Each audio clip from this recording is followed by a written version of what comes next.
તો મિત્રો આજે આપણે અપૂર્ણાંક સંખ્યાઓનો ગુણોત્તર મેળવીશું, જેમાં 2/5 જેમ 1/4 જેમ 1/2 સંખ્યા આપેલી છે।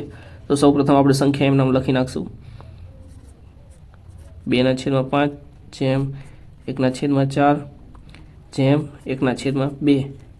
તો અહીં આપણે છેદ સૌપ્રથમ સરખા કરવા પડે, અને છેદ સરખા કરવા માટે આપણે એનો લસા લઈશું। તો 5, 4 અને 2 નો લસા થશે 5 ચોક 20, એટલે આનો લસા 20 થશે। તો આપણે અહીં નીચે 20 લાવવા માટે આને 4 વડે ગુણવો પડશે, આને 5 વડે ગુણવો પડશે, આને 20 લાવવા માટે 10 વડે ગુણવો પડશે। જો આપણે આ સંખ્યાને 4 વડે ગુણશું તો ઉપરની સંખ્યાને પણ 4 વડે ગુણવી પડશે।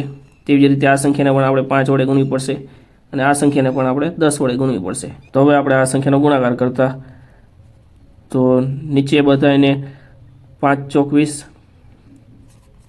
ત્યારબાદ 4 ગુણ્યા 2 એટલે 4 દુ 8, જેમ 1 ગુણ્યા 5 એટલે 5, અને 4 ગુણ્યા 5 એટલે 20, જેમ 1 ગુણ્યા 10 એટલે 10, અને 2 ગુણ્યા 20 એટલે 20।